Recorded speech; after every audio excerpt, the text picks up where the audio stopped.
yang digantung terkutuk di atas tiang salib berdasarkan Galatia 3 nomor 13 itu bukan Yesus anak Maria. Dah, selesai.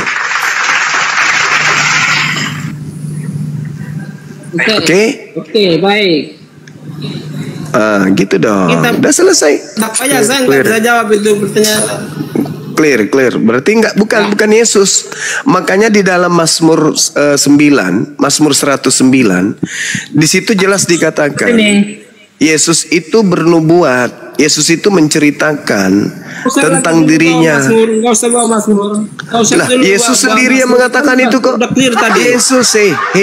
Yesus yang berkata harus tergenapi apa yang tertulis tentang dirinya di dalam kitab Mazmur, kawan.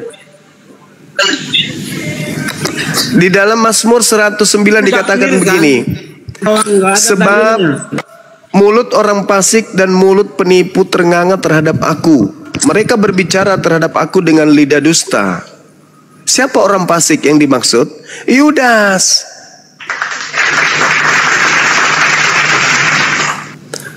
Oke, paham sampai situ?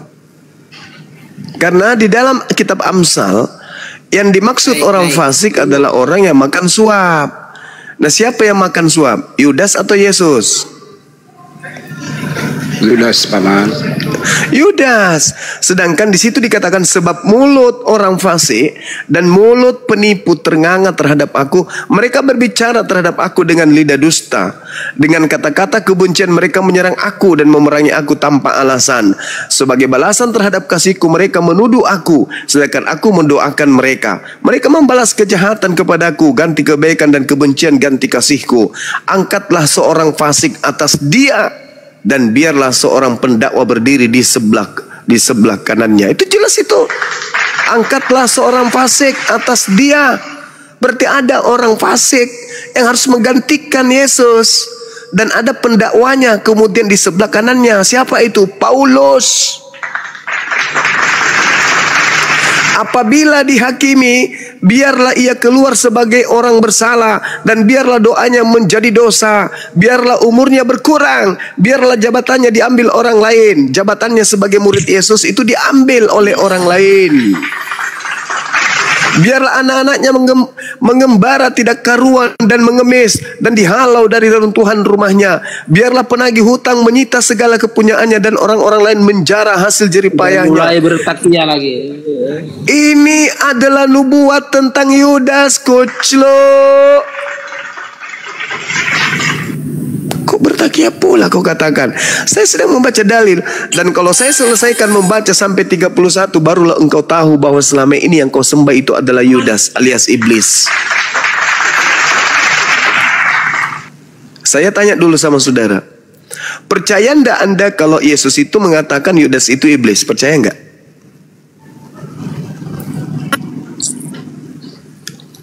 Percaya ndak kalau Yesus berkata Yudas itu iblis? Percaya, paman. Percaya. Percaya kan? Nah, kalau Anda percaya bahwa Yudas itu adalah iblis, dan terbukti bahwa yang disalib itu adalah Yudas, berarti yang kamu sembah siapa? Sibilisisis. Nah, Sibilisisis. Mana Yudas disalib? Tadi dalilnya saya sudah bacakan loh. Bukti Yudas yang disalib adalah saya tidak memelintir. Sekarang dengarkan saya. Bahkan di dalam Quran sendiri Yesus mati, wafat. Lukas. Kristus telah menebus. Kristus telah menebus kita dari kutuk hukum Taurat dengan jalan menjadi kutuk, sebab ada tertulis terkutuklah dia yang digantung di tiang salib. Siapa yang terkutuk menurut Elohim? Yesus atau Yudas? Jawab, jujur kamu. Jujur. Silakan. Yesus. Siapa yang terkutuk? Yesus yang disalib itu, ada yang orang lain. Siapa yang terkutuk? Yesus yang terkutuk di situ, mati terkutuk. Kenapa kamu menuduh Yesusku sebagai terkutuk? Apa alasanmu? Jawab. Apa alasanmu? Itu sudah sesuatu yang harus terjadi. Tidak ada yang bisa menghindari. Itu maumu. Yang saya minta jelas, akurat, ada datanya.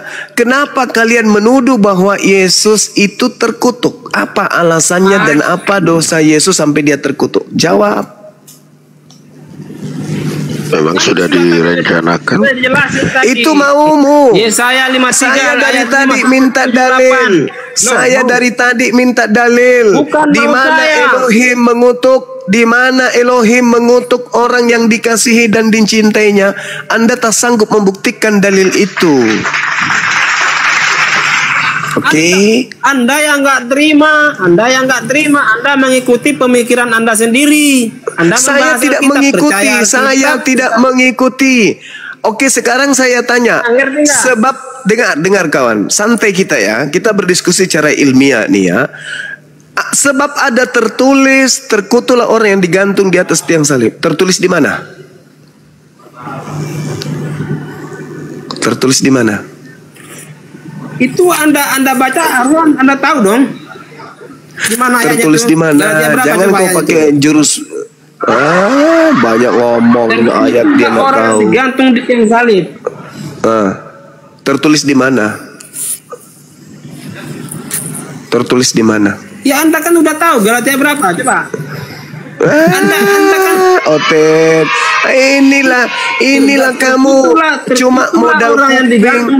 Kalau di gereja kamu itu cuma modal kuping. Kau ke gereja itu cuma lihat paha saja di sana. Bukan kau ke sana dapat ilmu. Kamu Anda hanya yang karena modal congor di sini loh. sebagai Nah sekarang kenapa Anda nggak tahu? Tertulis di mana itu? Terkutuklah orang yang digantung di atas tiang salib. Kenapa Anda nggak tahu? Apa ngapain kau ke gereja hari Minggu? Ngapain? Saya kasih Ngapain? menerima sesuai dengan Ngapain kamu ke gereja? Ngapain kamu ke gereja hari Minggu? Ngapain? Kau coli di sana lihat paha cewek, ya? Atau kau ke sana karena di situ ada minuman keras yang gratis sampai kau ke situ? Saya tanya samamu, tertulis di mana? Di Galatia 3 nomor 13 itu, sebab ada tertulis terkutuklah orang yang digantung di atas tiang salib. Pertanyaan saya, tertulis di mana itu?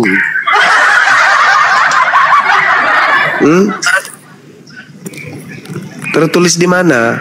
Bang Juma. Oke, Bang Keong, gantian dulu ya Bang Keong ya. Bang Keong, gantian dulu ya.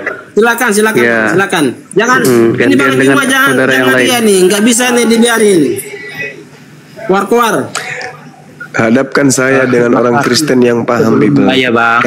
Tapi yang berakal ya. Terima kasih sebelumnya ya Bang. Semoga sehat selalu abang-abang semuanya. Siap. Ya, silakan. Saya baru masuk langsung besarkan saya langsung di sini. Kenapa gitu Bang? Iya, saudara. Saya ditanya, di mana buktinya bahwa Yesus itu tidak disalib? Saya jawab, bukti tertulis secara akurat di dalam kitab Anda sendiri. Di mana itu? Galatia 3 nomor 13. Itu bukti bahwa bukan Yesus yang disalib. Sebab yang disalib di situ adalah orang yang dikutuk oleh Elohim. Galatia 3 nomor 13. Nomor 13. Apa dikatakan situ Bang? Kristus telah menebus Kristen dari kutuk hukum Taurat dengan jalan menjadi kutuk oleh karena Kristen, sebab ada tertulis terkutuklah dia yang mati digantung di atas tiang salib. Pertanyaan saya, apakah Yesus itu manusia terkutuk?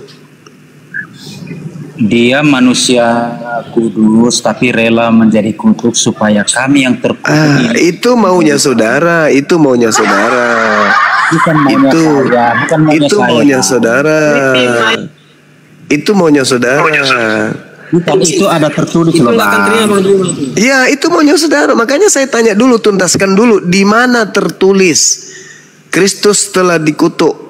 Di mana tertulis bahwa sebab ada tertulis terkutuklah orang yang digantung di atas tiang salib? Itu tertulis di mana?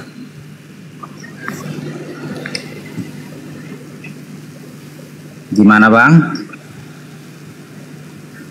Di nubuatan ada itu loh, Bang. Ini bukan nubuat, ini tertulis. Terkutuklah orang yang digantung di atas tiang salib. Sebentar ya, Bang ya, saya carikan dulu ya, Bang. Iya, silakan. Pak TB mau masuk, mau jawab? Dia berdua ya, jangan dulu diganggu. Biar acara itu santai aja.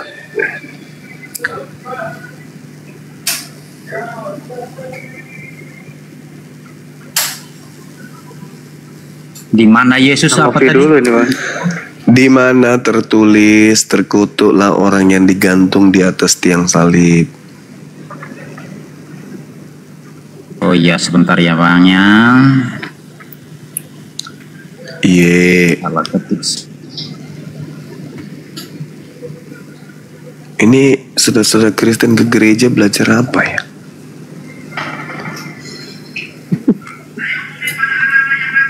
Joget paman. Oh, joget. Ah, ini mualaf, dia tahu. Beliau tahu. Sebentar ya. Dia jawab gitu ya, Bang.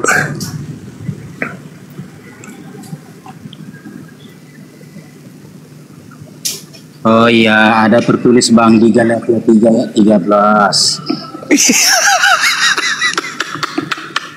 Sudah, Kristus telah menebus dari kutuk Taurat dengan jalan menjadi kutuk karena kita, sebab ada tertulis terkutuklah orang yang tergantung di kayu salib. Jelas ya, Bang ya? Nah, itu tertulis di mana? Tertulis di Alkitab Perjanjian Baru Galatia 3 ayat 13. Iya, sebab ada tertulis terkutuklah dia yang digantung di atas tiang salib. Tertulis di mana itu? Tertulisnya di Ulangan 21 ayat 23, Bang. Masya Allah. Nah, di Ulangan 21 nomor 23 itu, orang yang terkutuk itu siapa yang mengutuknya di situ? Persoalan siapa yang mengutuk itu, bukan itu yang menjadi esensi, Bangku. Nggak bisa, nggak boleh, nggak boleh. Di Nggak sini boleh, Bang.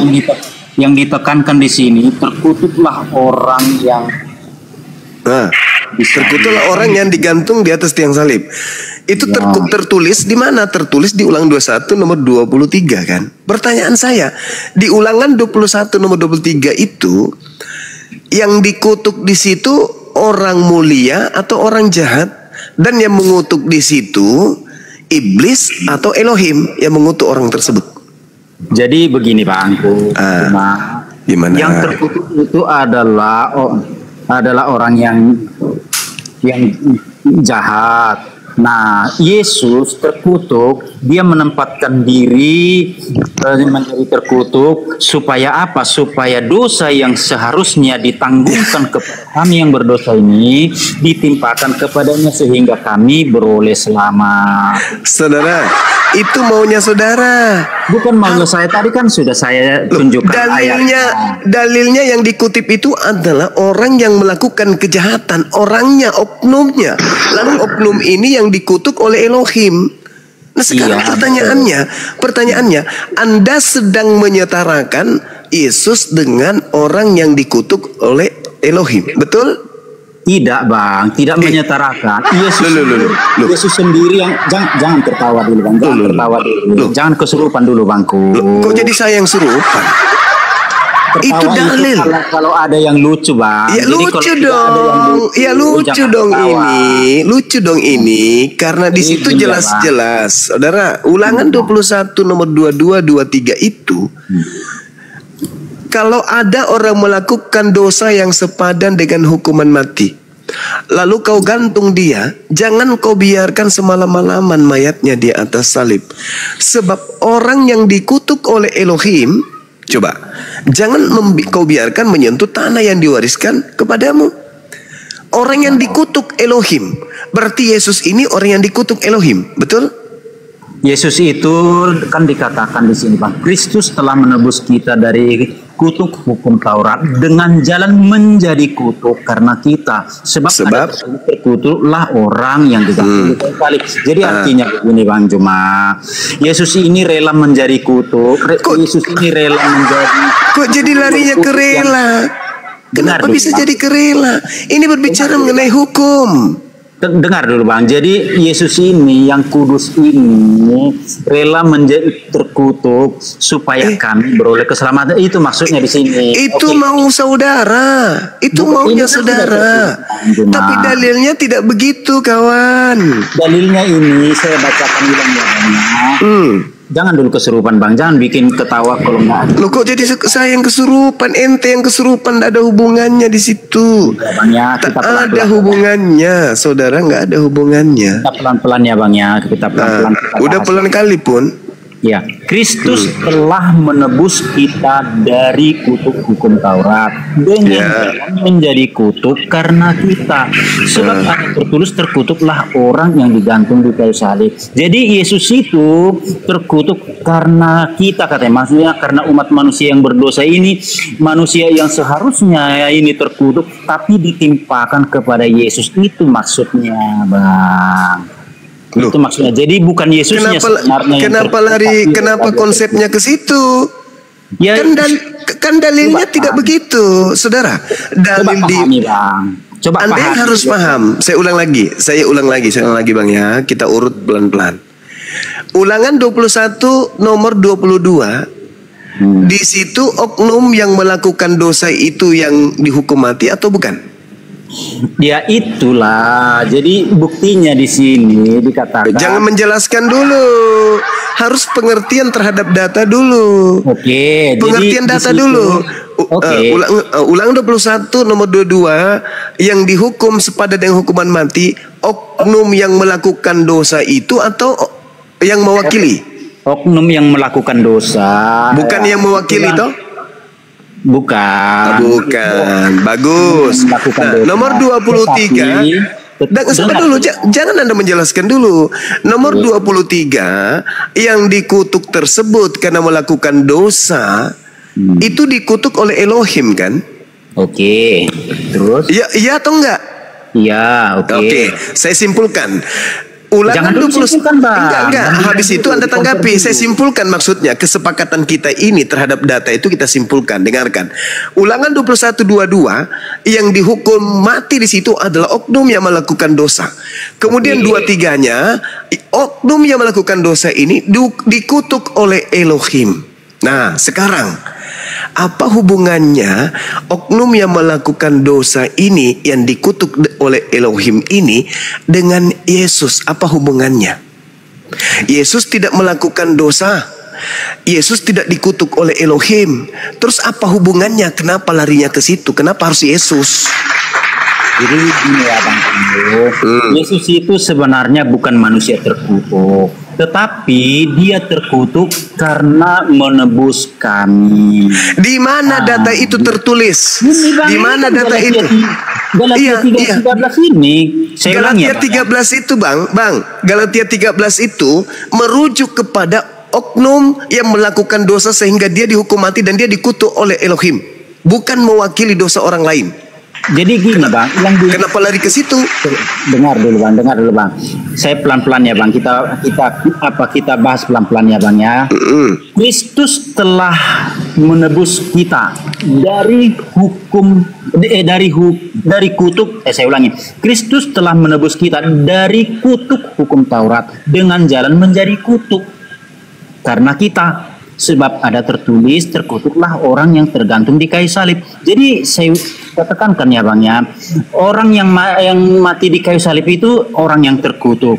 Yesus menempatkan diri sebagai orang berdosa walaupun dia tidak berdosa, dengan maksud supaya dosa yang seharusnya ditanggungan kepada kami, kutuk yang seharusnya yang ditanggungan kepada kami pengikutnya ini, Yesus ialah yang menanggungnya. Itu maunya Anda. Bukan, itu maunya Anda. Itu maunya Anda. Itu maunya Anda. Tetapi konsep itu tidak dianut oleh Yesus. Yesus tidak mengajarkan itu. Ya mengajarkan itu. Bang, jangan bertakiyah, Bang. Ini kok saya jadi yang bertakiyah ya? Lukas menceritakan harus tergenapi tentang dia di dalam Taurat, Mazmur dan kitab nabi-nabi. Oke. Nah, di Ulangan 21 nomor 22 23 itu harus berbicara tentang Yesus. Nah, sedangkan IQ-nya 62 mungkin makanya nggak paham-paham. Jangan menghina loh. Bukan menghina, Bang, bukan menghina. Abang nggak nangkap di sini Galatia 3:13 ini. Saya sudah bicara pelan-pelan supaya Bang nangkap, tapi nggak nangkap. Harus dipahami orang ini. Sekarang begini saudara, sekarang begini. Ketika Paulus menyamakan antara Yesus dengan penjahat yang dikutuk oleh Elohim, apakah itu serasi? Cocok menurutmu? Antara Yesus dengan cocok nggak tuh? Yang dikutuk oleh Yesus tidak menyamakan ini. Astagfirullahaladzim, ya Allah ya Karim. Paulus mengutip Ulangan 21 nomor 22 23 disebabkan karena Paulus menyamakan Yesus yang digantung di salib menebus dosa kutu ini, dia menyamakan dengan orang yang ada di dalam Ulangan 21 nomor 22 23. Kalau dia tidak menyamakan, kenapa dia kutip itu? Bukan menyamakan itu, Bang. Kalau tidak, lalu kenapa mengutip itu? Menjelaskan, sebentar Bang. Paulus itu menjelaskan bahwa Yesus menggantikan, bukan menyamakan. Di mana dalilnya? Di mana dalilnya? Iya, saya ngerti di situ, Lul. Tapi dia mengatakan sebab ada tertulis. Yang tertulis itu di Ulangan 21. Sedangkan di Ulangan 21 itu adalah penjahat yang melakukan dosa sepadan dengan hukuman mati yang dikutuk oleh Elohim. Iya, betul. Itu yang dijadikan sebagai rujukan, bukan? Dengan kata lain, Paulus sedang menyamakan Yesus dengan penjahat yang sedang dikutuk oleh Elohim. Otak Anda di mana sih? Salah Bang.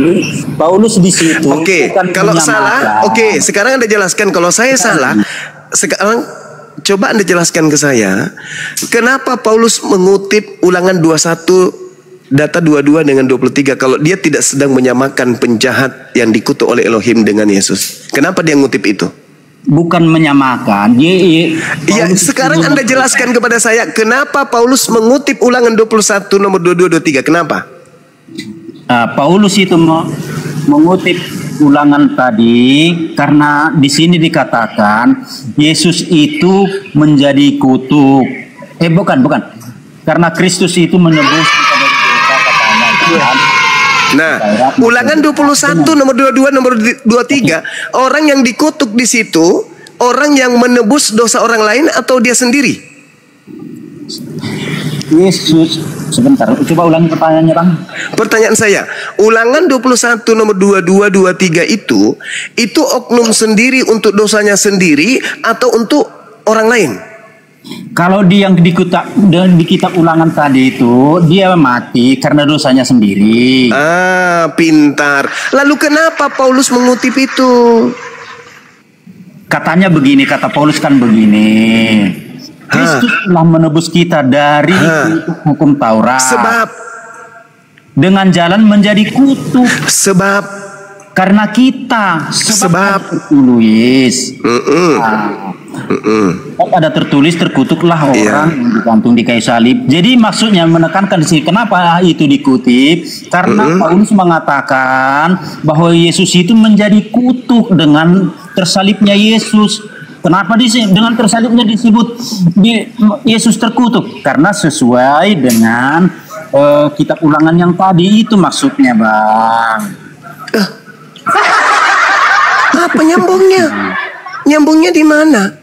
Ya, Coba maksudnya Yesus ini sedang menggantikan dengan Ulangan 21, 22, 23 itu tidak ada di situ menggantikan. Itu adalah hukuman untuk oknum itu sendiri. Orang itu dikutuk, orang itu dikutuk karena dosanya sendiri. Nah, yang ditekankan di sini, Abangku, karena Paulus mengatakan Yesus itu menjadi kutuk karena kita, katanya.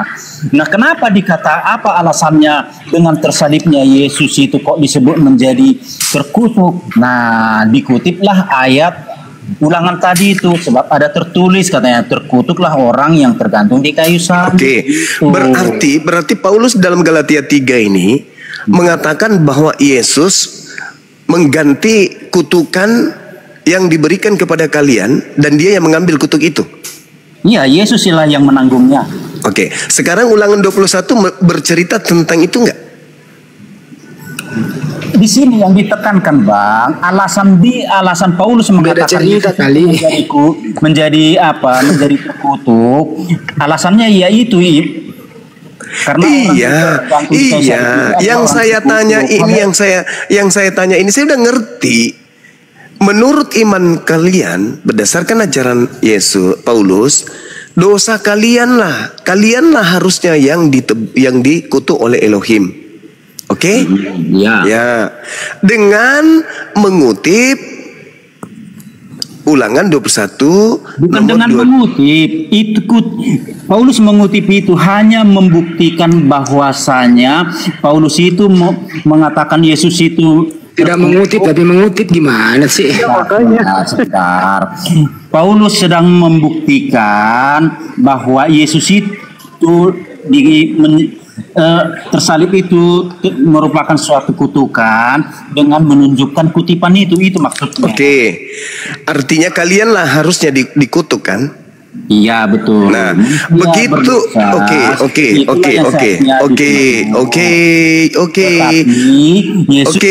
Oke.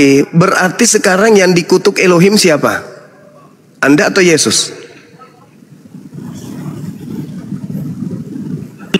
Jangan di-mute kan, Mbak. Pertanyaan saya, kawan. Sekarang yang dikutuk oleh Elohim, Anda atau Yesus?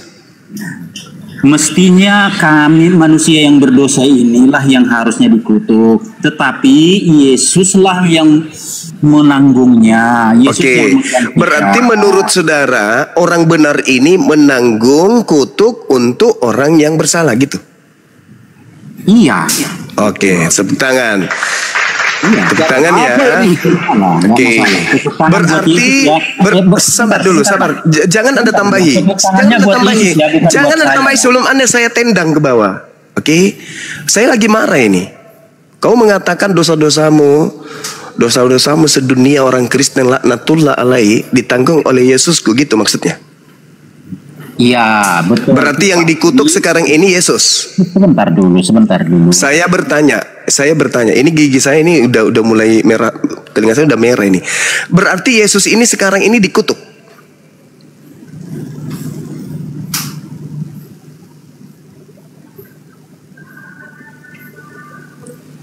Malu menjawab dia, malu dia. Jadi Yesus ini sekarang adalah dikutuk.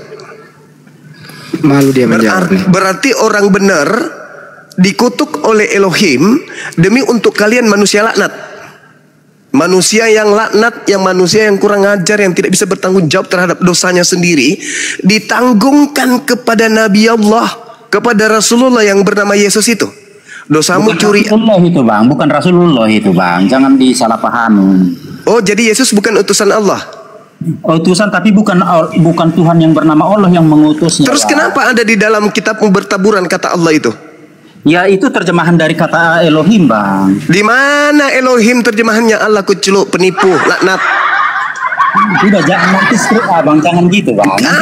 Abang yang stroke. Kalau saya stroke gak apa-apa daripada Anda penghuni neraka kekal. Bahlul, dongol dengarkan saya. Kembali ke kutub, simpulkan dulu. Iya, saya simpulkan kepadamu. Jangan simpulkan dulu, Bang. Saya simpulkan. Yesus itu sudah dikutukkan karena kalian.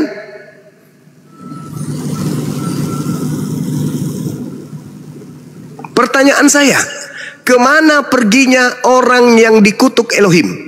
Ke surga atau ke neraka? Jawab.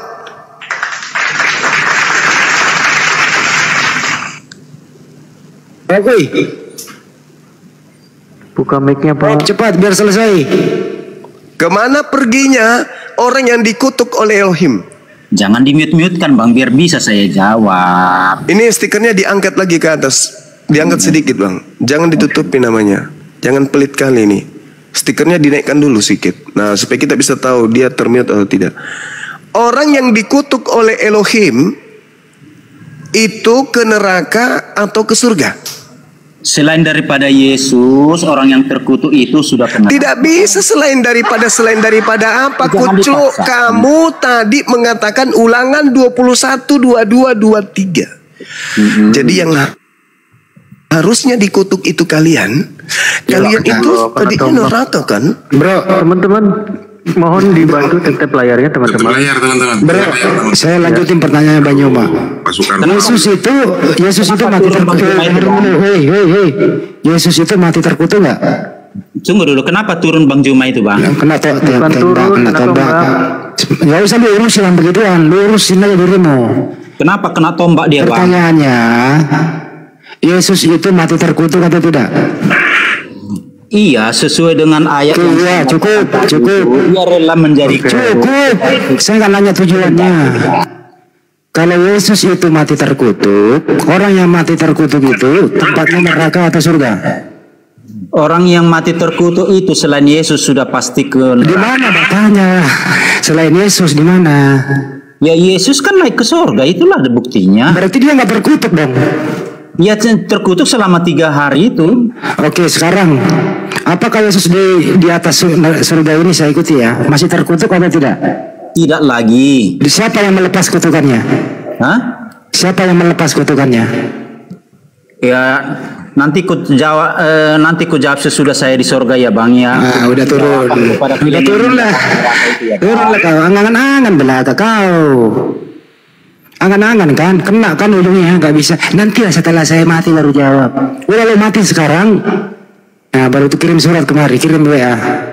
Mencret kan lo sama gua. Selain Yesus terkutuk, tapi orang yang terkutuk ke neraka. Yesus tidak, padahal dia terkutuk. Apakah Yesus sekarang masih terkutuk? Sudah tidak katanya. Siapa yang melepaskan kutukannya? Mana datanya? Mau kemana pun kau nggak ada urusan. Bang Andi. Jadi intinya adalah menurut Bang Juma dari awal sampai akhir yang dikutuk itu adalah orang fasik, penjahat yang dikutuk sebagaimana Ulangan 21, 22, 23 itu. Yang dikutuk di tiang salib itu bukan Yesus, karena Yesus bukan penjahat. Yesus itu orang soleh. Jadi yang kau tuhankan itu penjahat, yang dikutuk di situ. Bukan anaknya Maria, itu baru benar. Sadarlah kau semua di sini, sadarlah. Di mana datanya, Bang? Ya sekarang. Yudas. Saya dengerin dulu. Boleh nggak mengutuk orang yang tidak bersalah, Bang? Tidak. Tidak. Terus Yesus itu punya salah nggak? Tidak. Ya, yang mati terkutuk di tiang salib Galatia 3 siapa? Yesus. Katanya tadi nggak boleh ngutuk orang yang tidak bersalah. Sekarang Abang berbicara tentang penyaliban. Saya ulang lagi Bang, saya ulang nih. Penyaliban. Saya ulang sekali lagi sebelum diganti Bang Juma. Boleh nggak mengutuk orang yang tidak bersalah? Tidak boleh. Yesus punya salah nggak? Tidak. Terus yang mati terkutuk siapa? Yesus. Orang gila kau. Orang gila kan. Lanjut Bang Juma. Orang gila ini satu nih. Ya mereka ini semua anti Yesus. Orang-orang ini Belum. adalah anti Yesus. Sekarang kan kamu bertanya, dijawab. Tapi kan tidak sesuai dengan data dalil. Kenapa Makanya benar tidak yang sesuai, saya- Bang? Kalau abang bilang kalau yang disalib itu sudah menjadi Judas, di mana lagi pengorbanan itu? Karena penyaliban terkait dengan pengorbanan. Saudara, yang menjadikan salib itu menjadi pengorbanan itu kan Kristen. Itu kan kata Bang juga. Loh, di mana domba-domba disalib ketika mereka ingin dikorbankan? Di mana? Ada orang Yahudi menyalib domba, korban sapi, lembu, ada? Nggak ada. Enggak ada, makanya aku bilang hanya Kristen yang menyalib korban. Kristen di saat penyaliban belum ada, Bang Juma. Iya, betul. Makanya saya katakan hanya Kristen Ini agama enggak. yang lucu ya dan unik, karena penyaliban yang terjadi terhadap orang jahat dilantiknya menjadi korban penebus dosa mereka. Ya, tapi kan di situ ada pengorbanan, Bang. Nah, pengorbanan Masalahnya apa? penyaliban yang men-setting kematian orang yang dihukum mati ini sebagai korban tebus dosa kan Kristen. atau Di mana? atau- Di mana dalilnya? atau- Di mana dalilnya orang yang disalib itu adalah untuk nebus dosa? Di mana dalil di kitabnya orang Yahudi? Ada orang disalib nebus dosa. Di mana itu dalilnya? Ada. Tidak ada, tapi kan untuk menggenapi semua hukum-hukum Taurat itu, Bang. Hukum apa yang digenapi? Hukum Taurat, Taurat, dengarkan. Kalau Anda Iya. berbicara mengenai hukum Taurat, di antaranya kitab Keluaran, betul? Ya, betul. Nah, Keluaran 23 nomor 768. Haruslah kau jauhkan dirimu dari perkara dusta. Orang yang tidak bersalah dan orang yang benar tidak boleh kau bunuh. Iya. Sebab aku tidak akan membenarkan orang yang bersalah. Suap janganlah kau terima, sebab suap membuat buta mata orang-orang yang melihat dan memutarbalikkan perkara orang yang benar. Pertanyaan saya, menurut hukum Taurat yang harus digenapi menurut saudara, boleh tidak orang yang tidak bersalah dan orang yang benar itu dibunuh? Boleh enggak? Ya, tidak boleh, tapi Tidak kan tidak ada yang bisa hidup benar-benar hidup di bawah hukum Taurat itu, yang melakukan hukum Taurat itu Terus sendiri. apa hubungannya kalau orang tidak bisa melakukan hukum Taurat, kenapa harus membunuh orang? Ada nggak perintahnya? Ada nggak harusnya- perintahnya ketika ada orang yang tidak bisa melakukan hukum Taurat, maka dia harus berkorban menggunakan orang, menggunakan Tuhan? Ada nggak? Kalau itu- Bukannya perintahnya kalau mereka melakukan dosa, mereka diminta di dalam Imamat 1-2 untuk mempersembahkan domba, kambing, sapi, lembu. Kenapa harus orang? Harusnya kita tanya kepada Tuhan. Loh, Tuhan mana yang menginginkan menebus dosa dengan menggunakan darah manusia? Di mana dalilnya Tuhan menginginkan menebus dosa dengan darah manusia? Ya tapi kan itu kenyataannya. Ya kenyataannya memang ada penyaliban, yang disalib itu orang fasik. Yang disalib itu orang fasik, bukan orang Ya, benar. Dan iya, makanya- orang yang disalib itu adalah orang yang dikutuk, bukan Iya, orang yang dimuliakan. Makanya balik saya tanya sama Bang Juma, yang disalib itu orang pasif. Yes. Tetapi tidak ada dalilnya di dalam Alkitab, atau buka dulu, Bang. Aku nggak Siapa paham. bilang? Kalau itu Siapa bilang diganti tidak? serupakan. Amsal 21 nomor 18. Amsal penyaliban belum ada, Bang. Lah, Amsal itu nubuatan dan pernyataan Tuhan nyata di dalamnya. Nubuatan. Yesus sendiri yang mengatakan itu. Harus tergenapi tentang aku apa yang tertulis dalam kitab Amsal. Oh, berarti Ayo. menurut Bang Juma di dalam kitab Amsal itu ada pergantian gitu ya, diserupakan gitu. Kitab Amsal Jelas. berapa, Bang? 21:18. Oke, Bang, kita baca ya. Silakan.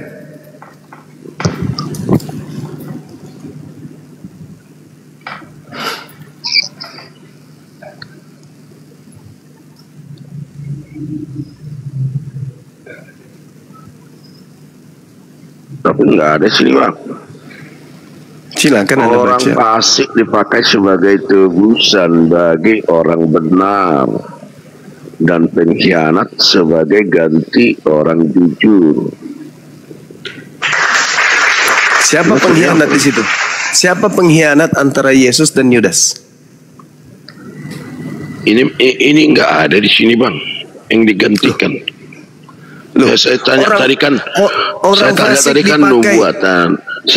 Pertanyaan saya tadi, Bang, mana nubuatan tentang kalau Yesus itu sudah diserupakan diganti dengan Judas gitu ya Bang ya. Pengkhianat sebagai ganti orang jujur. Amsal 21 nomor 18. Siapa pengkhianat? Yudas. Siapa orang jujur? Yesus. Oh, terima kasih kembali Bang. Itu bukan tidak ada gantinya kan? Lah itu dikatakan pengkhianat. Pengkhianat dipakai sebagai ganti orang yang jujur. Karena, masa nggak ada tertulis tuh kayak begitu Bang. Kalau iya kan nggak ada ditulis kalau Yudas itu digantikan dengan Yesus di sini kan. Orang yang berkhianat dipakai sebagai ganti orang yang jujur. Oh, berarti menurut abang nubuatan ini tentang pergantian Yudas menjadi Yesus gitu ya? Oh iya dong. Oh, itu udah pasti. Berarti artinya pengorbanan di salib itu tidak ada lagi ya? Ya tidak ada, memang tidak ada konsep di dalam agama Yahudi orang nebus dosa korbannya itu disalib, satu, dan tidak ada penebus dosa itu menggunakan orang. Hanya dewa Molok yang korbannya manusia. Tidak ada ajaran Yahudi. Penyaliban itu semata-mata berlaku untuk pelaku dosa besar yang dikutuk oleh Elohim.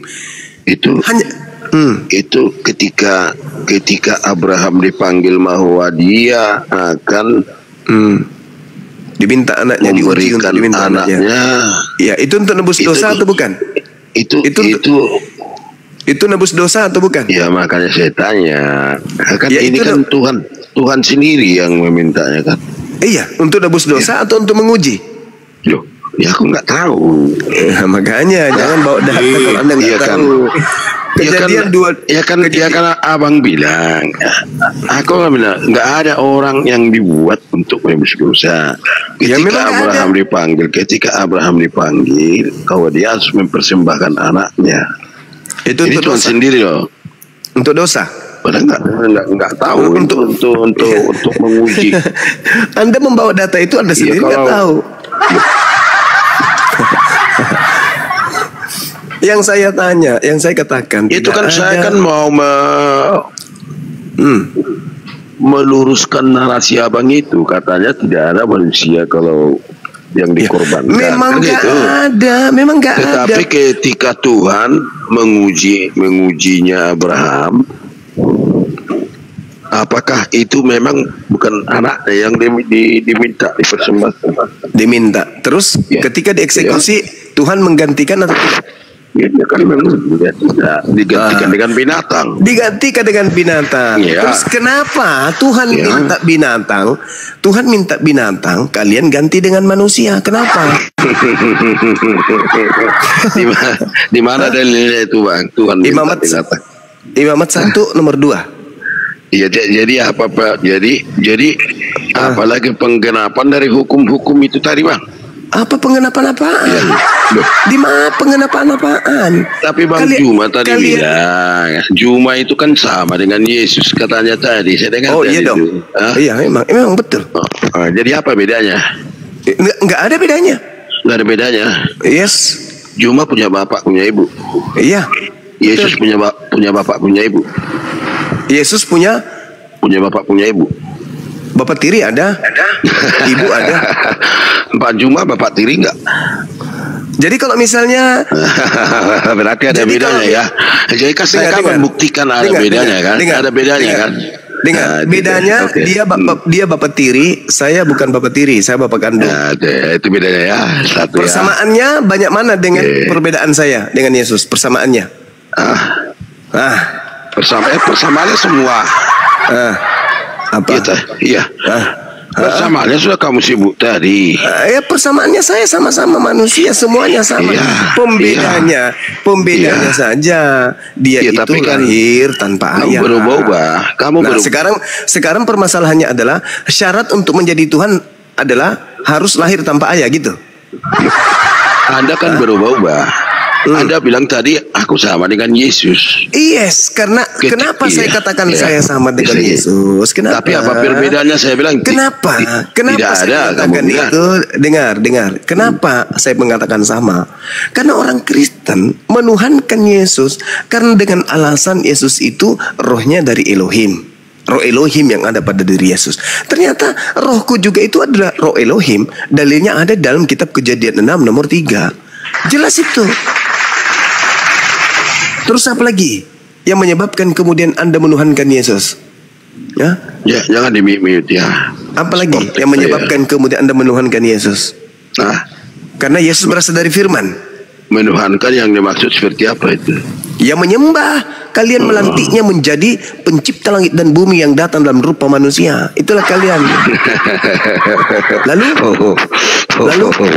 begitu maksudnya. Iya, lalu enggak begitu ah. Lalu siapa Yesus ini? Siapa Yesus ini menurut saudara? Yesus itu Yesus. Anda bertanya Yesus kan? Loh, udah Anda kamu tanya Yesus. Memangnya kalau Yesus itu memang Yesus. Jadi siapa? Saya pikir tadinya Yesus itu Marti. Kupikir Yesus tadi itu Martina. Ternyata Yesus itu adalah Yesus. Diskusi pakai congor, pakai ilmu dong. Saya kan bilang diskusi dengan saya itu pakai akal. Kalahkan saya dengan ilmu. Ya, kalahkan saya dengan ilmu. Jangan pakai congor babi kalau dengan saya. Jangan nanti sampai stroke abang. Ya nggak apa-apa. Kalau demi kebenaran nggak masalah. Yang sehat lah bang. Nggak masalah. Ntar dulu. Biar sehat abang. Kata-kata abang juga Belum harus. dipersilakan bicara kau, ntar dulu belum. Nggak usah kuceramai saya. Iya, Saya mau nanya dulu semua teman-teman di sini yang laki-laki nih.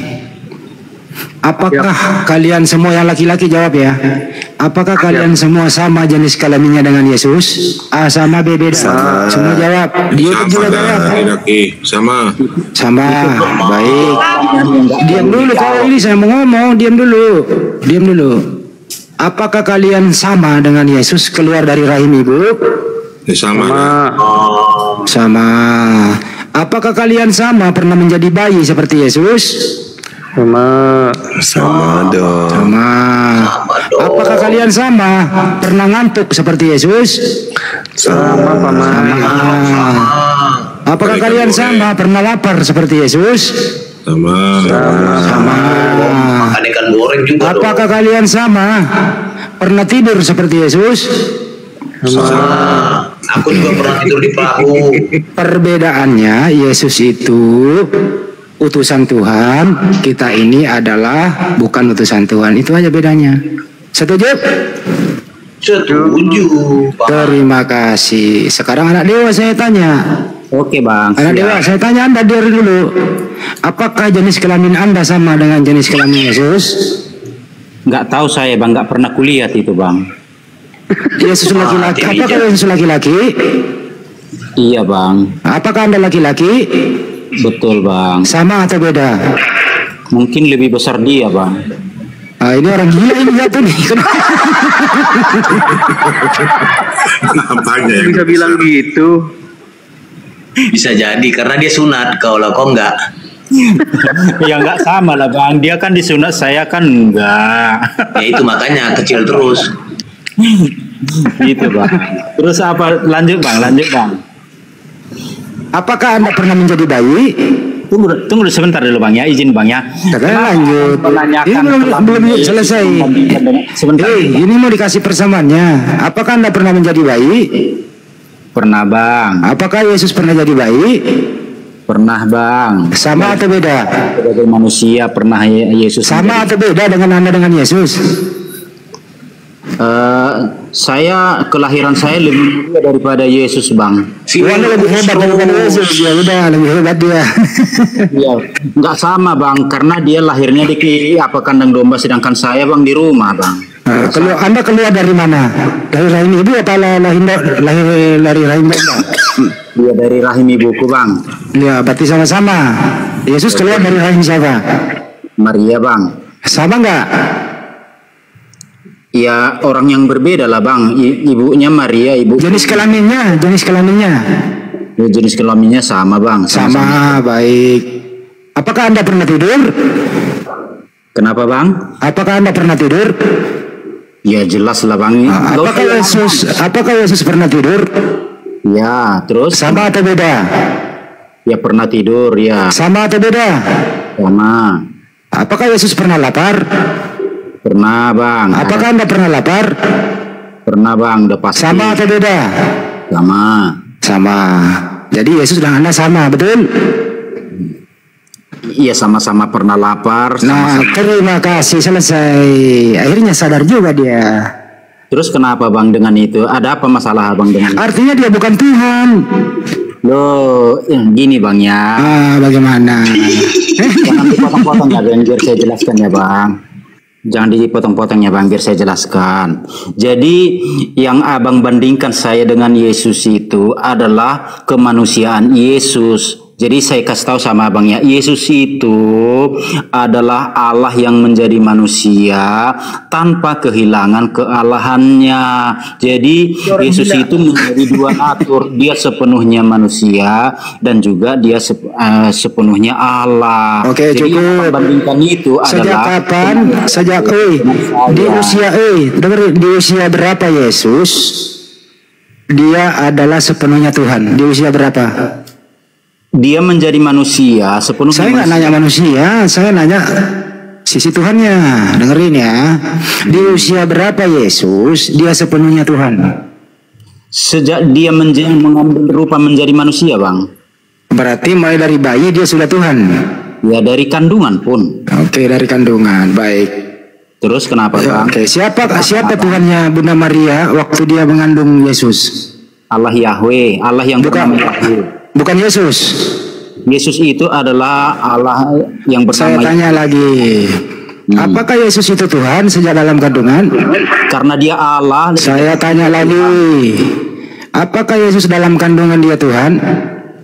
Iya, Tuhan dia, bang. Tuhan. Siapa Tuhannya Maria waktu Maria mengandung? Allah Yahweh. Bukan Yesus. Yesus itu Allah yang menjadi manusia. Orang gila ini. Jangan kesurupan bang, santai aja, kita edukatif saja bicara bang. Saya ulang ya. Apakah Tuhannya Maria adalah Yesus? Sudah pasti. Oke.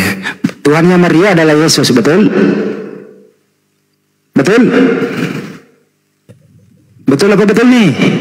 Iya, sudah pasti Yesus itu Tuhan. Pasti, baik. Yakin ya? Iya, dalam kapasitas sebagai Allah, Yesus itu adalah Tuhannya Maria. Tapi dalam kapasitas sebagai manusia, Yesus itu anak Maria. Apa masalah dengan ya udah, mana lebih tua Yesus daripada Maria? Kenapa? Mana lebih tua Yesus daripada Maria? Yesus itu sudah ada sebelum dunia ini. Saya nggak nanya itu. Mana lebih tua Maria daripada Yesus? Yesus lebih tua dari Maria dalam kapasitas Yesus sebagai Allah. Jadi anak lebih tua daripada ibu. Tetapi Maria lebih tua daripada Yesus dalam kapasitas Yesus sebagai manusia. Gitu, saya ulang kembali ya. Mana lebih tua Maria daripada anaknya yang namanya Yesus? Bang, ketika saya menjawab, bang, jangan dipotong-potong. Tunggu saya. Saya ulang ya pertanyaannya nih. Dengerin. Iya bang. Dengerin pertanyaannya. Mana lebih tua Maria daripada anaknya yang namanya Yesus? Iya, ketika saya menjawab jangan dipotong-potong bang, biar saya jawab. Pertanyaannya apa? Ketika saya menjawab abang, jangan coba diulang pertanyaan saya baru Anda jawab. Nah, kenapa bang? Coba diulang pertanyaan saya baru Anda jawab. Mana lebih tua Yesus daripada Maria? Bukan itu. Mana lebih tua Yesus daripada anaknya? Mana lebih tua Maria daripada anaknya yang bernama Yesus? Ya kan sama. Ya, jawab Maria atau Yesus yang tua? Jangan dipotong-potong ya bang, biar saya jawab. Cuman doang. A. Maria yang tua, B. Yesus yang tua. Dalam kapasitasnya Yesus sebagai manusia lebih muda daripada Maria, udah? Terus?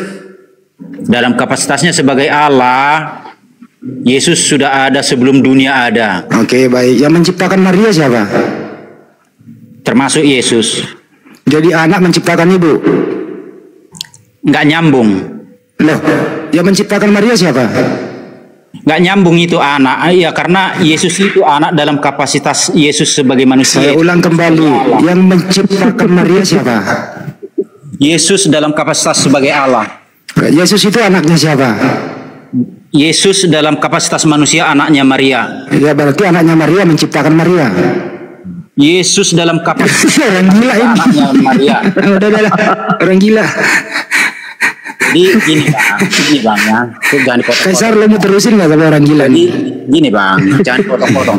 Yesus itu dua natur, kapasitasnya sebagai Allah, iya, kapasitasnya sebagai manusia, iya. Jadi Yesus itu gitu, Bang. lebih muda dari Maria.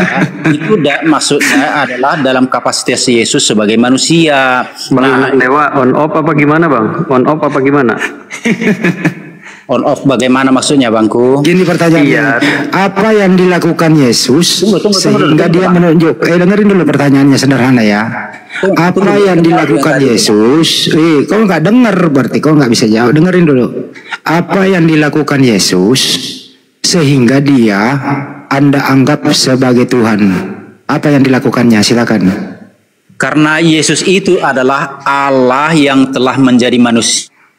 Iya, apa yang dilakukan Yesus? Mempertuhankan dia, Bangku. Lu ngerti gak sih bahasa Indonesia, Bang Andi? Bang Andi. Iya. Jadi begini ceritanya. Iya. Setelah saya nyimak diskusi Bang Handi barusan. Jadi Theos itu menciptakan Maria. Setelah Theos menciptakan Maria, Theos mengosongkan dirinya, masuk ke dalam rahimnya ciptaannya. Lahirlah dia. Jadi yang lahir di dalam keluar dari rahim ibunya ini, Maria ini adalah pencipta yang kemudian dilahirkan oleh ciptaan. Begitu Bang Andi. Jadi ciptaan melahirkan pencipta. Ya, itu yang betul. Jadi ini pencipta menciptakan Maria. Setelah itu dia rubah dirinya, menurunkan derajatnya, dia kosongkan ketuhanannya, keilahiannya, lalu mengambil rupa daging. Masuklah dia ke dalam rahimnya ciptaannya. Sehingga Maria mengatakan, "Duhai engkau penciptaku yang adalah anakku." Gitu Bang Andi. Tapi kalau Manju mau ngomong ini itu bukan takia, Lul. Itu Anda berpilipi namanya, berpilipi dua itu. Itu Filipi 2 Anda baca. Itu bukan takia, Lul. Di dalam Filipi 2 nomor 6, nomor 7, nomor 8, Theos kemudian mengosongkan dirinya. Itu benar. Tidak. Dia mengosongkan dirinya. Iya, lalu benar. apa? Iya makanya kenapa Anda mengatakan saya bertakia? Takia kalimat yang tadi itu, kalimat yang terakhir tadi itu takia. Apa itu? Ya, Maria menyusui siapa? Kalau itu benar. Maria menyusui pencipta yang dia lahirkan, yang adalah anaknya sendiri, betul? Pencipta itu Yesus dalam kapasitas sebagai Allah. Bukan saudara, tidak ada kapasitas di sini, nggak ada. Baca Filipi 2, baca Filipi 2, baca Kolose 2, Kolose 2 nomor 9. Di dalam tubuh yang netek kepada Maria itu kepenuhan ilahi. Kolose berapa Bangku? Kolose 2 nomor 9. Kamu baca di situ. Jadi yang nete itu adalah ilahi yang nete. Sebentar dulu, Kolose 2 Bang. Jangan kesurupan dulu Bangku. Santai aja, kita edukatif aja kita bicara. Orang ketawa kok kesurupan. Balun. Kita edukatif aja bicara Bangku. Ayat Kolose 2 baca. Memang begitu cara saya menyadarkan orang gila. Gitu cara saya, jangan kau larang-larang saya. Kalau kau nggak suka tinggal turun aja kawan. Jadi kalau tadi ya Bang? Baru belajar ternyata, baru belajar. Nomor 9. Kalau status masih murid, nggak usah kau nasihati gurumu. Kalau Ustaz masih murid. Kolose 2 nomor 9 yang baca silakan. Sebab dalam dialah berdiam secara jasmani seluruh sebab di dalam dialah berdiam secara jasmani kepenuhan keilahian. Jadi yang nete ini siapa? Yang nete ini siapa? Jasmani yang kepenuhan Tuhan. Loh, kok itu dikaitkan Bang? Oh harus, karena dalil Kolose 2 nomor 9 itu di dalam tubuh jasmani Yesuslah kepenuhan keilahian. Nah terus? Nah berarti tubuhnya yang nete ini ilahi atau bukan? Manusianya. Dongo, memang kau penyesat. Memang itu kau dongo permanen berarti. Sudah jelas-jelas jasadnya itu adalah ilahi kok. Dibilang lagi kemanusiaan. Di dalam kemanusiaan itu tidak ada disebut di situ kemanusiaan, dompala Kardoba. Di dalam jasmaninya, oke saya ubah. Di dalam jasmani, gitu. Di dalam jasmaninya itu ada kealahan. Jadi artinya ada kealahan.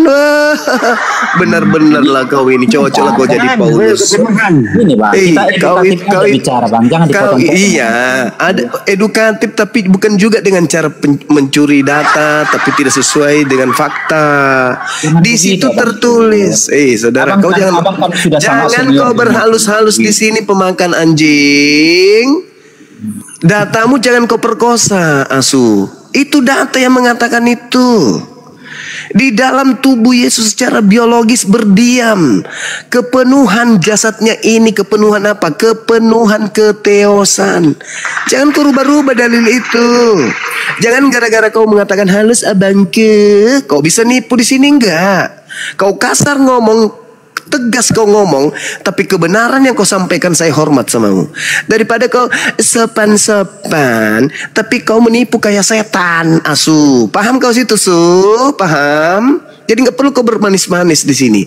Yang nete itu adalah Tuhanmu, bukan manusia yang nete itu. Itu sembahanmu, itu dewamu. Udah. Berarti manusia Bang. Manusia. Tidak ada lah. Kamu yang kesurupan. Sekali lagi kau ngibul kayak begini, saya ludahin matamu. Kita edukatif aja bicara. Apa mau edukasi kalau kau cuman menipu kaplan maasu. Turun kau. Jangan sampai kuludahin mukamu. Turun.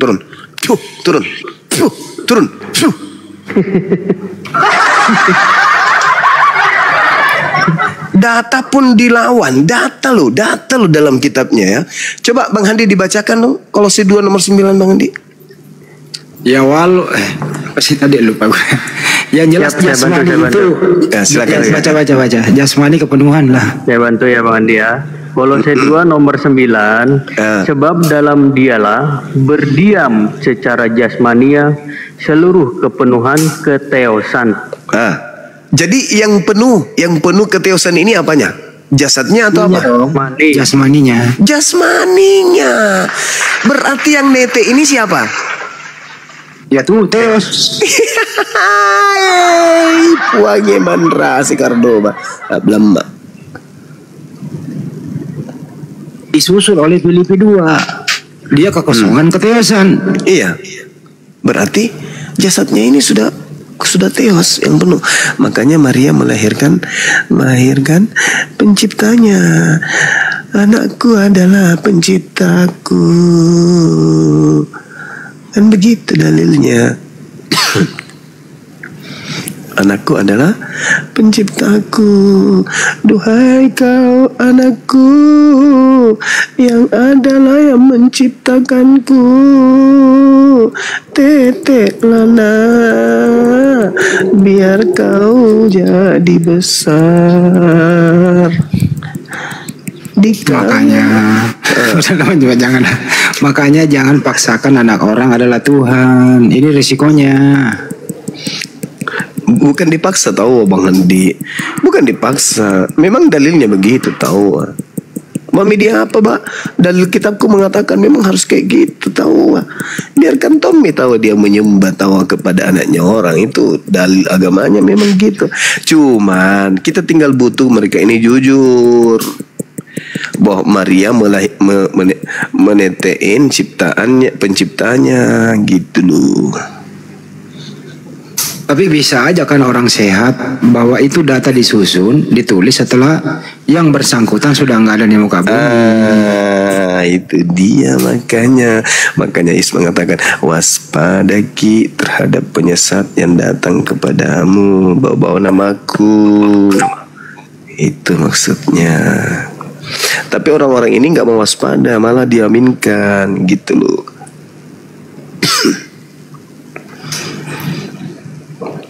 Ini Doni siapa nih? Don? Jal, coba. Doni. Don.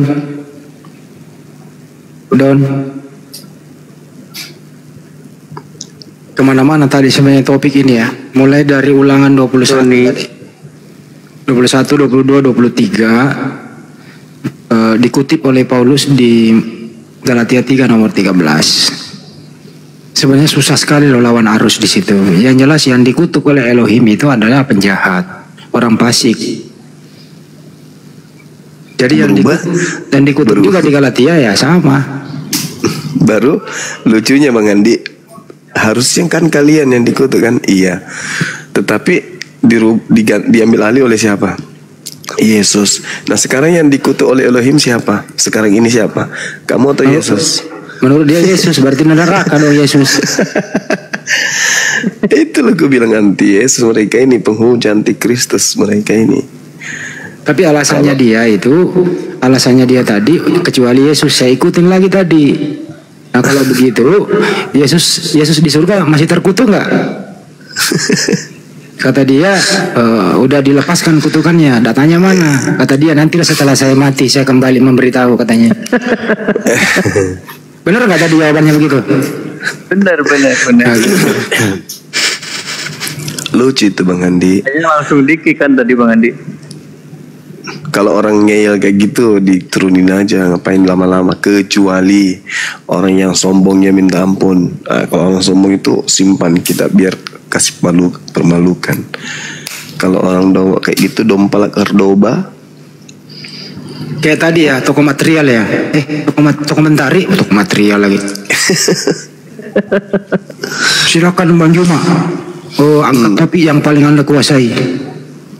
Sekalinya ditanya, kemana-mana. Tunggu dulu katanya. Saya butuh waktu lama kata dia. Membawa saya 53 lagi tadi. Apa hubungannya coba? Saya cari data dulu. Kata dia gitu. Ya pertanyaannya Banyuma itu nggak ada jawabannya. Karena yang dikutuk itu di ulangan 21 bukan orang yang soleh. Yang dikutuk orang penjahat. Orang jahat memang. Orang jahat. Jadi yang dikutuk di tiang salib di Galatia itu orang jahat juga kalau mau mengutip itu oleh Paulus. Bukan anaknya Maria dong. Alhamdulillah kami Muslim menghormati, memuliakan semua para nabi. Itu intinya di sini teman-teman ya. Mereka ngotot harus Yesus yang dikutuk itu harus. Karena mereka mau menikmati dunia ini. Saya mau makan babi, saya kagak disunat. Saya mau minum alkohol, terserah gua dong. Orang sudah ada yang dikutuk, gantikan saya. Kan itu masalahnya. Betul. Gua mau joget-joget kek, mau menyembah siapa kek, yang jelas sudah ada orang yang dikutuk menggantikan kutukan saya limpahkan semua ke dia. Enak ya orang itu ya. Sikat babi, minum alkohol, apapun itu tidak mengikuti perintah Tuhan. Kenapa lo begitu? Ya kan menurut Kepas nih, kan saya udah di materi masuk surga. Karena dosa saya, kutukan saya udah digantikan oleh yang disalib itu. Saya udah dijamin. Hebat, tepuk tangan. Iya, silakan teman-teman. Ini Bang Kang Dito, Assalamualaikum, selamat datang. Silakan saudara-saudara Kristen yang mau naik, ada 2 kursi.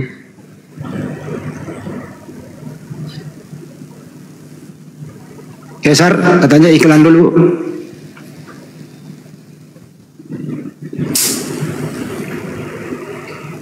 Jangan ada tamu tuh. Selamat malam, Bujang ya? Bujang? Waduh. Ya. Silakan saudara-saudara Kristen yang mau naik diskusi. Tadi syarat dari Bang Juma cuma 1. Yang penting berakal. ada akal. Yang penting akal. Karena kalau tidak berakal, Bang Rizal, kita jadi jengkel karena kita jadi dungu dibuatnya, diputar kayak macam anak TK yang memaksa bahwa kapal selam itu adalah ikan. Kita udah jelasin itu bukan ikan. Enggak dong, ikan, buktinya dia bergerak. Bukan. Itu adalah baja yang disusun lalu bergerak, itu karena adanya bahan bakar yang ada di dalam. Enggak lah, kamu bohong, buktinya dia bisa renang, nyelam. Pokoknya ikan nggak mau tahu. Nah, itulah bikin emosi karena yang kita hadapi ini dompal kardoba. Itu yang kita hadapi pokoknya itu ya. Iya, kalau tidak ada akalnya itu dia, kita jadi jengkel dibuatnya. Jengkel kita dibuatnya. Menurut pengalaman di riset saya yang saya tulis, yang saya tulis di buku Tatang Sutarman. Nggak boleh. Jadi menurut pengalaman saya yang saya riset ya, survei yang saya tulis di buku saya yang belum saya rilis, buku Tatang Sutarman, halaman 82 pojok kiri atas, itu di sana itu memang sudah termindset dari kecil. Jadi yang diajak diskusi ini udah robot, ya segitu-gitu aja, nggak ada perubahan, kayak robot gitu loh. Itu. Bang Juma izin ada pertanyaan di bawah. Untuk rekening API katanya BNI atau bukan Bang izin? BNI. BNI. Betul BNI teman-teman, betul. BNI. Nomor rekeningnya 75 kali. BNI Bank Nasional 75 kali ditambah 51 ditambah 770. Atas nama Apologet Islam Indonesia. Kalau bukan atas nama itu jangan ditransfer. Banyak yang menggunakan kemudian nama API tapi ternyata rekening pribadi. Ya, teman-teman izin menyampaikan untuk live Bang Juma atau Bang Juma itu kalau lagi live mohon di cross check ke YouTube-nya teman-teman ya, di YouTube Zulkifli M Abbas Official. Jadi teman-teman bisa tahu asli atau enggaknya di situ nanti. Betul. Di cross check. Masya Allah. Syukran, Masya Allah. Hati-hati juga banyak YouTube memakai foto Bang Juma itu belum tentu YouTube-nya Bang Juma. Hati-hati juga Anda di sana. YouTube-nya Bang Juma hanya 1, Zulkifli M Abbas itu. Yang lain bukan. Iya, betul. Yang berafiliasi kita tuh ada beberapa. Selain pemateri ada Lensa News TV, ada Mantp, ada apa lagi? Banyak lupa saya. Iya, nanti kita umumkan. Nanti saya minta datanya dari Kian Santang. Iya. Ya, 1900 mata memandang. Silahkan saudara Kristen, ada 2 kursi nih. Di bawah ini sebentar lu suruh naik dulu. Bang Andi irit ngomong, boleh nggak kalau ada Bang Juma biar diskusi lebih menarik? Maksudnya apa ya? Lawannya mana? Kalau lawan ngeyel kayak gitu ngapain? Bikin emosi, betul, kesal, kita jengkel. Anda pun kalian pun pasti akan melakukan hal yang sama gitu loh. Betul yang udah pernah ngerasain pasti tahu rasanya. Iya, kalau 2-3 kali 4 kali masih bisa lah. Tapi kalau udah semakin malam semakin bonyok argumentasinya, muter-muter kayak gitu. Saya sedikit boleh nggak nih sebelum ke ada saudara Oten naik ini ya. Kenapa saudara Oten yang naik sini harus pakai akal? Ya, untuk diskusi berdebat, karena Bang Juma mau memastikan lawannya itu manusia atau bukan ya, karena cuma yang bedainnya itu yang manusia itu ada akalnya. Kalau masih ada akalnya Pak, masih manusia ini, silakan berdebat, lanjutkanlah Buka dalilnya. Betul. Ya, semakin panjang dalil Anda, semakin senang kami. Wah, semakin senang aja. Lanjut. Mantap Imbrus ya. Wah, Belum tahu dia. Niden, selamat malam abang. Ya malam bang. Abang Kristen bang? Selamat malam semuanya. Selamat malam bang. Malam saudara. Ya saya Katolik tinggal di Makassar. Silakan. Silakan bang. Ya saya hanya naik saja mendengar-dengar. Saya salut dengan diskusi ini karena diskusi ini bukan membangun sebuah perdebatan tetapi hanya diskusi biasa untuk mencerdaskan semua umat yang Muslim mendengar narasi Muslim, yang Kristen mendengar narasi Muslim Kristen seperti itu.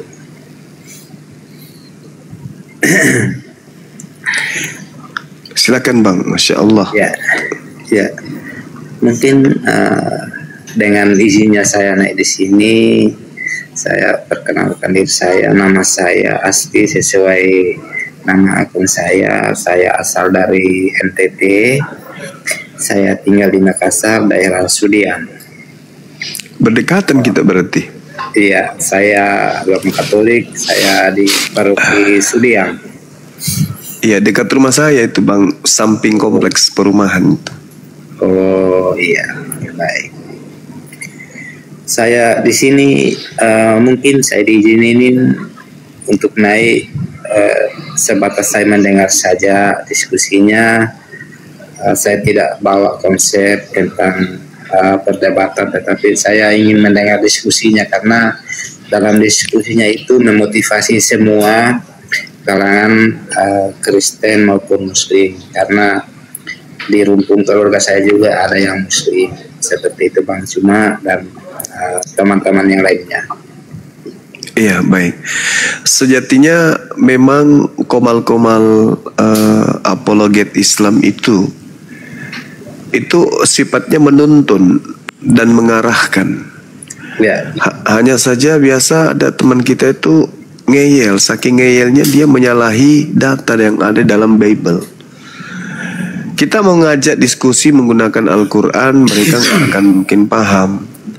Maka satu-satunya adalah Bible yang ya bahasa Indonesia yang kita semuanya paham. Cuman yang kita temukan di lapangan terkadang justru saudara Kristen ini yang menyalahi data yang ada di Bible. Seperti itu kawan. Oh ya, contohnya itu seperti apa? Contoh gini, ketika ditanya, apakah Tuhan itu satu? Satu. Itu setuju kita, Tuhan itu satu. Apakah Allah itu satu? Satu, kan gitu. Nah, sekarang kalau kita berbicara mengenai data, kita tanya nih, apakah Yesus itu Tuhan? Tuhan. Apakah Bapa Tuhan? Tuhan. Apakah Roh Kudus itu juga Tuhan? Tuhan. Ada berapa Tuhan? Tetap satu. Memang betul tetap satu Tuhan itu. Cuman menyalahi data. Data apa yang saya maksud? Coba saudara sesekali lihat di dalam kitab 1 Korintus 8 nomor 6. Apa yang diterangkan di sana? Kalau saya orang Kristen, saya pasti paham karena pendekatan akal yang saya gunakan. Tapi Kristen polanya tidak begitu. Kristen yang tertulis itu tidak diimani. Yang diimani itu adalah doktrin dan dogma. 1 Korintus 8 nomor 6 kita dengarkan. Namun bagi kita hanya ada satu Allah, yaitu Bapa. Hanya ada satu Tuhan, hanya ada satu Allah, yaitu Bapa. Yaitu Bapa yang daripadanya berasal segala sesuatu, yang untuk Dia kita hidup, dan satu Tuhan saja, yaitu Yesus Kristus. Satu Tuhan saja, yaitu Yesus Kristus. Nah, kalau ditanya orang Kristen, apakah Bapa itu Tuhan? Tuhan, padahal sudah jelas satu Tuhan saja, yaitu Yesus Kristus. Berarti Bapa bukan Tuhan, Roh Kudus juga bukan Tuhan, dan hanya ada satu Allah saja, yaitu Bapa. Berarti Yesus bukan Allah, Roh Kudus juga bukan Allah, karena Allah cuma satu dan Tuhan cuma satu. Poinnya itu di situ. Nah sekarang kalau ditanya orang Kristen, apakah Bapa itu adalah Tuhan? Tuhan, padahal jelas-jelas datanya dan hanya memiliki satu Tuhan, yaitu Yesus. Bapa bukan Tuhan. Ya, Bapa itu adalah Allah dan Yesus bukan Allah, tetapi Dia adalah Tuhan. Itu data 1 Korintus 8 nomor 6. Silakan. Ya, oke, baik. Saya sepakat dengan pernyataan Abang Juma. Sangat luar biasa. Bapak bukan Tuhan, tetapi menurut pandangan orang Katolik, Bapak itu sang pencipta alam semesta. Makin di dua kali kita tombak. Saya sepakat. Padahal diem Bang Hendi. Ya. Bapak itu sang pencipta alam semesta, benar. Cuma kadang-kadang teman-teman dari kalangan Muslim sering menyudut atau menyalahkan itu, bukan menyalahkan, menyatakan Yesus itu utusan, Yesus itu hamba, Yesus itu guru. Kami sebagai orang Katolik baik fine-fine saja, tidak membantah itu, karena memang dalam sisi kemanusiaannya Yesus mengajar sebagai manusia. Dia adalah hamba, bahkan dia menyatakan hamba tidak lebih daripada Tuhan, seperti itu. Jadi kita itu fine-fine saja mengikuti pernyataan Yesus. Nanti ketika dia menyatakan pergilah ke seluruh bangsa, baptislah semua murid, pergilah ke seluruh bangsa, baptislah muridku dalam nama Bapa, Anak dan Roh Kudus. Ya, dari situlah kita terima materi bahwa kita ini dibaptis dalam nama Allah, Anak dan Roh Kudus. Jadi itu finalnya materi yang diberikan oleh Yesus untuk kalangan pengikut Yesus, seperti itu. Jadi sekalipun dari teman-teman di luar Kristen yang menyatakan Yesus bukan Tuhan, itu tidak sangat mengurangi semangat keyakinan atau keimanan kami sebagai orang Katolik maupun pengikut Yesus. Itu sangat tidak mengurangi pendekatan kami, bahkan keyakinan kami untuk mendengarkan pengajaran Yesus. Mungkin seperti itu saja penjelasan saya, Bang Juma dan bapak-bapak yang lainnya. Oke, baik. Gini kawan, saya berharap saya berdiskusi dengan orang Katolik yang lebih mengedepankan disiplin ilmu. Ketika Yesus berbicara kepada murid-muridnya, waspadalah kepada penyesat yang datang kepadamu dengan memakai namaku dan berkata akulah Kristus. Artinya murid-murid dimintai pesan agar supaya waspada kepada penyesat yang datang dengan memakai nama Yesus dan berkata akulah Kristus.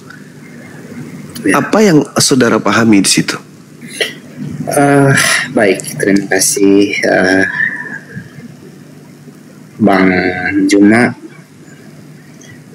Jawaban saya itu di tengah-tengah. Rasul Petrus, Paulus, Nabi Muhammad, bukan itu yang dimaksud sama Yesus.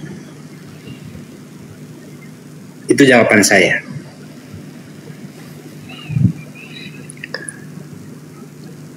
Kalau Nabi Muhammad itu sudah pasti bukan, karena Nabi Muhammad tidak hidup di abad itu. Ya, sedangkan yang didatangi oleh si penyesat ini adalah murid angkatan pertama. Ya.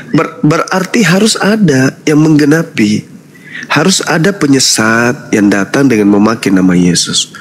Ya. Karena kalau tidak ada, berarti penggenapan Yesus, berarti nubuatan Yesus ini tidak terjadi. Ya, tidak tercapai lah. Biasa. Tidak tercapai. Berarti kalau tidak tercapai, bisa jadi dia terindikasi nabi palsu karena bernubuat, nubuatannya tidak tercapai. Berarti harus tercapai. Dengan kata lain, harus ada penyesat yang datang kepada abad pertama, kepada murid-murid Yesus yang membawa-bawa nama Yesus. Nah, kalau Anda mengatakan itu bukan Petrus, itu juga bukan Paulus, lalu siapa? Ya, saya hanya mengkonfirmasi pertanyaan Bang Juma dengan jawaban yang itu. Jawaban itu bukan ditujukan kepada Petrus, Paulus, dan Nabi Muhammad. Jadi terserah saja argumen Bang Juma itu mau jatuhkan di rasul siapa, ayat di mana, terserah saja, karena jawaban saya itu di tengah-tengah tidak menjatuhkan ketiga nama yang saya sebut tadi, baik Petrus, Paulus maupun Nabi Muhammad. Seperti itu, Bang. Ya, oke. Kalau Nabi Muhammad itu udah pasti bukan. Nah, sekarang permasalahannya di situ dikatakan begini, mereka akan menyesatkan banyak orang. Abad pertama dan kemudian mereka di abad pertama ini menyesatkan banyak orang. Nah, kalau kita lihat polanya, tidak ada kemudian Petrus mengaku diutus kepada non-Yahudi. Tidak ada Yohanes mengaku diutus kepada non-Yahudi. Tidak ada Andreas mengaku diutus kepada non-Yahudi. Tidak ada kemudian murid-murid yang lain, Matea, diutus kepada non-Yahudi. Sedangkan Paulus sendiri mengaku nih diutus sebagai utusan untuk non-Yahudi. Dan satu-satunya kandidat yang memiliki pengikut banyak yaitu Paulus. Sedangkan Yesus menubuatkan dia akan menyesatkan banyak orang. Pertanyaannya, pola ini kalau kita jabarkan, siapa yang memiliki pengikut banyak? Selain daripada Paulus. Kalau bukan Paulus menurut saudara saya ini, lalu siapa yang memiliki pengikut banyak, di mana pengikut itu disebut sebagai pengikut Kristus? Itu siapa, Pak? Silakan. Saya jawab sesuai kapasitas saya ya, Bang Juma. Kalau tidak memuas, jawaban saya tidak memuaskan Bang Juma, yaitu keterbatasan manusia saya dan kapasitas saya sebagai manusia biasa, Bang. Ya, mengenai pengikut ajaran ya, bukan penyembah. Ya jelas ajaran Paulus itu sangat mempengaruhi dunia. Karena kenapa harus demikian? Ketika di Damsyik itu cahaya itu nampak kepada dia dengan berbunyi seperti, kalau saya salah sebut mungkin bisa dibenarkan di kisah para rasul berapa ya. Cahaya itu nampak kepada Paulus dan Paulus melihat cahaya itu dan merebah ke tanah.